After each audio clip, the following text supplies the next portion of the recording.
नमस्कार दोस्तों, आप सभी का अध्ययन पाठशाला एकेडमी पर आप सभी का स्वागत है। आज हम मेटल्स एंड नॉन मेटल्स के बारे में धातु और अधातु क्या होते हैं, इनके बारे में हम जानेंगे और डिटेल्स में अध्ययन करेंगे। इनके धातुओं के अपवाद के बारे में जानेंगे, इनके गुण क्या होते हैं और इनके क्या बोलते हैं अपवाद कौन-कौन से पाए जाते हैं, तो इनको हम डिटेल्स में अध्ययन करेंगे। तो वीडियो शुरू करने से पहले अगर आप चैनल पर नए हैं तो चैनल को लाइक कीजिए, सब्सक्राइब कीजिए, अपने साथियों के साथ शेयर कीजिए। तो दोस्तों चलते हैं, वीडियो शुरू करते हैं। बात करते हैं धातु क्या होता है। धातु के बारे में हम सबसे पहले बात करते हैं। धातु जो होते हैं चमकदार होता है। धातुएं ज़्यादा करके चमकती हैं, जैसे सोना और चांदी। धातुएं होती हैं विद्युत तथा ताप के अच्छे चालक होते हैं। गुड कंडक्टर इन्हें कहा जाता है। धातुएं जो होती हैं बिजली और गर्मी की अच्छी सुचालक होती हैं। धातुएं जो होती हैं लचीली तथा और तन्य होती हैं, जिसे मैलिएबल या डक्टाइल बोलते हैं कहते हैं। धातुएं जो होती हैं धातुओं को पीटकर हम चादर और खींचकर तार में बनाया जा सकता है। जो सोना है, चांदी है, सोने और चांदी को इसको हम पीटकर जो बोलते हैं पीटकर एक तार के रूप में बनाया जा सकता है। 1 ग्राम सोने को आप इसको 1 किलोमीटर तक फैला सकते हैं, सोने तार के रूप में कन्वर्ट कर सकते हैं। अब हम बात करते हैं कठोर होती हैं। जो धातुएं होती हैं ये कठोर होती हैं, मजबूत होती हैं, हार्ड और द स्ट्रांग होती हैं। आगे हम बात करते हैं धातुएं जो होती हैं कठोर और मजबूत होती हैं, जैसे लोहा। लोहा जो होता है इसमें लोहा एग्जाम्पल में आता है। आगे हम बात करते हैं इनके गुण के बारे में। धातुएं के गुण क्या होते हैं, properties of metal, exception of the metal. से बात करते हैं धातुओं के अपवाद के बारे में। अगर हम धातुओं के अपवाद के बारे में बात करते हैं, धातुओं में कौन कौन से अपवाद आते हैं, तो सबसे पहले हम बात करते हैं पारा मरकरी। पारा जो इसमें देखने को मिलता है यह एकमात्र धातु है जो तरल अवस्था में पाई जाती है, जो कमरे के तापमान पर पाया जाता है। सोडियम और पोटेशियम। सोडियम जो होता है इसे हम के से डिनोट करते हैं, सोडियम जो होता है इसे हम Na से डिनोट करते हैं, पोटेशियम जो होता है इसे हम के से डिनोट करते हैं। तो जो सोडियम और पोटेशियम होते हैं ये धातु जो होते हैं बहुत नरम होते हैं, इन्हें हम चाकू से काटा जा सकता है। जो सोडियम और पोटेशियम होते हैं इन्हें चाकू से काटा जा सकता है। अब हम बात करते हैं टंगस्टन। इनके अपवाद में टंगस्टन यह धातु जो होती है सबसे अधिक कठोर होती है। जो टंगस्टन होता है यह धातु सबसे अधिक कठोर होता है और बहुत उच्च तापमान पर सह सकती है, लेकिन यह उतनी लचीली नहीं होती है। जो टंगस्टन होता है यह धातु सबसे अधिक कठोर होता है और बहुत उच्च तापमान पर सह सकता है, लेकिन यह इतनी लचीली नहीं होती है। तो आगे हम बात करते हैं तो इनके जो सोना और चांदी जो होते हैं, सोना और चांदी ये बहुत अच्छे चालक होते हैं। सोना और चांदी जो है बहुत अच्छे चालक होते हैं, लेकिन यह धातुओं का सामान्य गुण नहीं है। यह जो है मतलब जो धातुएं होती हैं यह इनका सामान्य गुण नहीं पाया जाता है।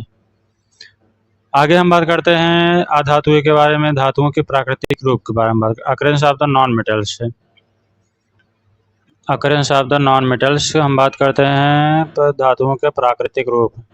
धातुएं जो होती हैं ये धातुएं अक्सर करके पृथ्वी के क्रस्ट में खनिजों के रूप में पाई जाती है। जो धातुएं होती है धातुएं कहाँ से निकलती है, जो हमारे वर्षों पूर्व भूखंड आया था पृथ्वी के अंदर, जो वेस्ट मटेरियल होते हैं उन्हीं से खनिजों में के रूप में पाए जाते हैं। जो क्रस्ट होते हैं, जो हमारे पृथ्वी के अंदर जो क्रस्ट होते हैं, इनको जब खुदाई चलता है तो खुदाई के अंदर इन खनिजों के रूप में ही पाया जाता है।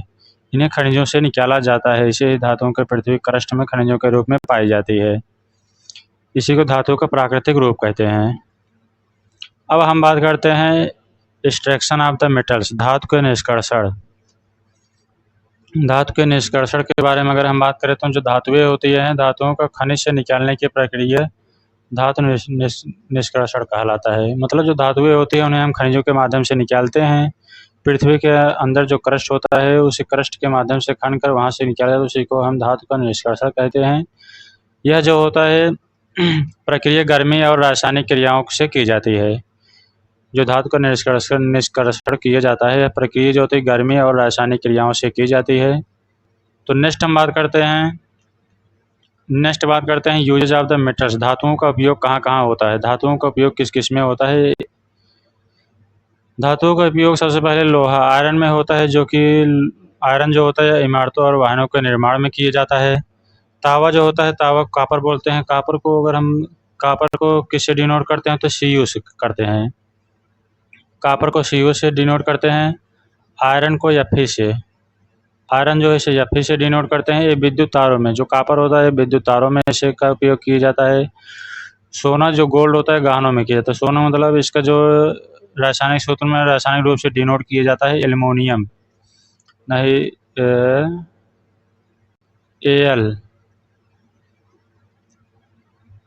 Al से इसे डिनोट किया जाता है। चांदी जो होता है इसे सिल्वर से डिनोट किया जाता है।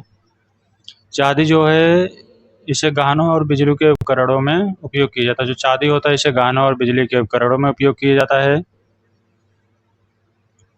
ये दोस्त इसे डिनोट नहीं किया, इसको बताएंगे आगे, याद नहीं आ रहा है अभी।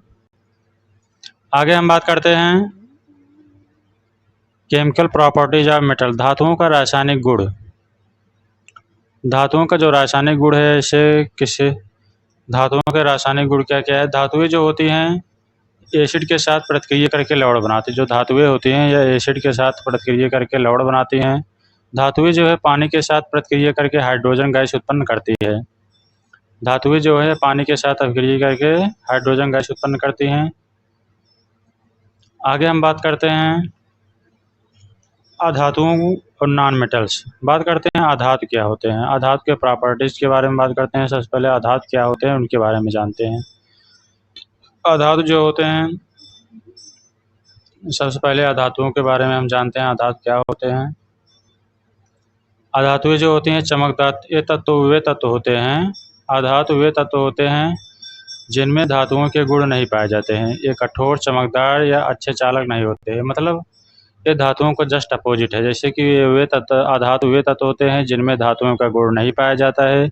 ये कठोर, चमकदार और अच्छे चालक नहीं होते, मतलब गुड कंडक्टर नहीं होते हैं। अधातुओं के गुण की बात के, अधातुओं में गुण क्या पाए जाते हैं। अधातुओं के जो गुण होते हैं, अधिकतर अधातुएं चमकदार नहीं होती हैं। जो अधिकतर अधातुएं हैं वे चमकदार नहीं होती हैं। अपवाद में आयोडीन ले सकते हैं आप। जो आयोडीन होता है इसका अधातुएं गुण का अपवाद है, इसको छोड़कर। तो नेक्स्ट हम बात करते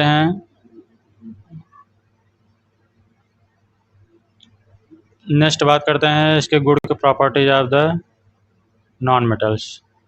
नॉन मेटल्स के प्रॉपर्टीज के बारे में बात करते हैं। जो इनके गुण हैं, ये धातुएं कठोर नहीं होती हैं। जो अधातुएं होती हैं ये कठोर नहीं होती हैं, आसानी से टूट जाती हैं, ठोस अवस्था में नहीं पाई जाती हैं। ये विद्युत और ताप के खराब चालक होते हैं। जो विद्युत होते हैं, विद्युत और ताप जो होते हैं इसे पुअर कंडक्टर से कहा जाता है। ये बिजली और गर्मी में नहीं चलती हैं। अपवाद ग्रेफाइट। ग्रेफाइट जो होता है आपके एग्जाम में बहुत पूछा जाता है, जो कि आपको पूछ लिया जाएगा कि अधातु में अपवाद बताइए, जो कि गुड कंडक्टर द्वारा नहीं होता है। हल्के और मुलायम, सॉफ्ट एंड लाइट, ये आमतौर पर नरम और कम घनत्व वाली होती हैं। जो हल्के और मुलायम होते हैं, सॉफ्ट एंड लाइट, ये आमतौर पर नरम और कम घनत्व वाली होती हैं। नेक्स्ट बात करते हैं अधातुओं का अपवाद, एग्जेप्शन क्या है अधातुओं के। अधातुओं के एग्जेप्शन के बारे में बात करते हैं। तो अधातुएं जो होती हैं आयोडीन, एक अधातु होने के बावजूद यह चमकदार होती है। अपवाद में लिए जो आयोडीन होती हैं एक धातु होने के बावजूद यह चमकदार होती हैं। ग्रेफाइड अधातु होते हुए भी यह बिजली का सुचालक होते हैं। ब्रोमीन जो है यह एकमात्र अधातु है जो तरल अवस्था में पाया जाता है। ब्रोमीन जो है यह एकमात्र ऐसा धातु है जो तरल अवस्था में पाया जाता है।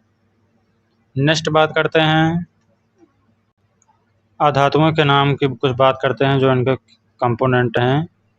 बात करते हैं ऑक्सीय धातुओं के नाम में ऑक्सीजन, हाइड्रोजन, नाइट्रोजन, कार्बन और क्लोरीन और सल्फर। ऑक्सीजन का जो इसका रासायनिक केमिकल से डिनोट किया जाता है, ऑक्सीजन को O से डिनोट किया जाता है, हाइड्रोजन को H से, नाइट्रोजन को N से, कार्बन को C से, क्लोरीन को Cl से, सल्फर को S से डिनोट करते हैं। नेक्स्ट बात करते हैं धातु और अधातु के बीच में अंतर। यहाँ से आप एक चार्ट के माध्यम से समझ सकते हैं कि धातु और अधातु में क्या क्या अंतर हैं। सबसे पहले बात करते हैं, यहाँ पर देखिए गुण लिखा है, यहाँ पर धातुएं, यहाँ पर अधातुएं, मेटल्स एंड नॉन मेटल्स। यहाँ प्रॉपर्टीज, विद्युत चालकता, गुण है विद्युत चालकता। धातुएं में जो होते हैं अच्छे विद्युत चालक होते हैं, अधातुएं जो होती है इसमें खराब विद्युत चालक होते हैं। ताप चालकता में अच्छे ताप चालक होते हैं धातुएं में, और अधातुएं जो होती है इसमें खराब चालक, मतलब बैड कंडक्टर पाया जाता है। चमक किस में पाया जाता है? चमक जो होता है इसमें धातुओं में चमकदार होता है, अधातु में चमकदार नहीं पाया जाता है। लचीलेपन जो होता है धातुओं में लचीलेपन होता है, लेकिन इसमें लचीलेपन नहीं होता है अधातुओं में। अब हम बात करते हैं मुलायम किस में पाया देखने को मिलता है। प्रॉपर्टीज है मुलायम धातुएं जो होती है इसमें मजबूत होती हैं और जो अधातुएं हैं इसमें नरम होती हैं। तो इस प्रकार से आप इसे आसानी से कंपेयर कर पा रहे हैं क्योंकि धातु और अधातु में क्या अंतर है। नेक्स्ट बात करते हैं chemical property of the non metals, अधातुओं का रासायनिक गुण। अधातुओं के रासायनिक गुण के बारे में अगर हम बात करें तो जो अधातुएं होती हैं आमतौर पर एसिड के साथ प्रतिक्रिया करके अम्ल उत्पन्न करती हैं ना।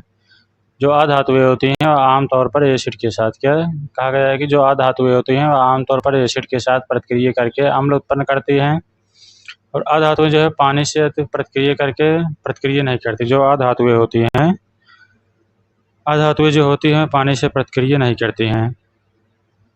नेक्स्ट हम बात करते हैं अधिकतर आधार जो होते हैं इसमें जो अधिकतर आधार जो देखने को मिलते हैं वह ऑक्साइड अम्लीय होते हैं।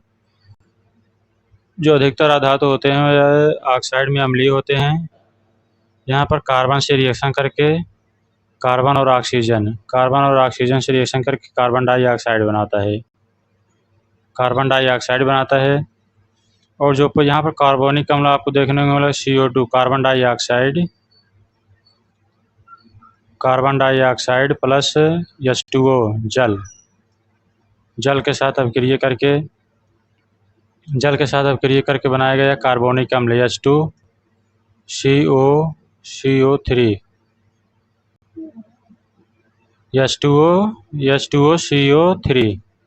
ये आपको कार्बोनिक अम्ल बनाएगा, जो कि अधिकतर आधार जो होते हैं ऑक्साइड अम्लीय होते हैं। अब आगे हम बात करते हैं नेक्स्ट। और अधातु जो होते हैं पानी के साथ अभिक्रिया नहीं करती हैं। कुछ अधातु जो होते हैं परवल अम्ल और क्षार के साथ अभिक्रिया करते हैं। जैसे आप इसमें एग्जाम्पल लिख सकते हैं ग्रीन हाउस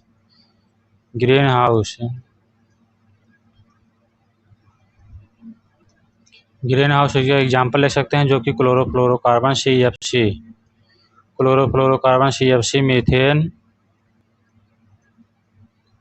मीथेन, उसके बाद CO2 कार्बन डाइऑक्साइड। तो दोस्तों वीडियो यहीं पर समाप्त होता है। वीडियो कैसा लगा आप सब कमेंट में ज़रूर कमेंट कीजिए और नेक्स्ट टाइम किस पर वीडियो चाहिए आप सब कमेंट में ज़रूर बताइएगा। तो मिलते हैं किसी नए वीडियो के साथ दोस्तों, तब तक के लिए धन्यवाद।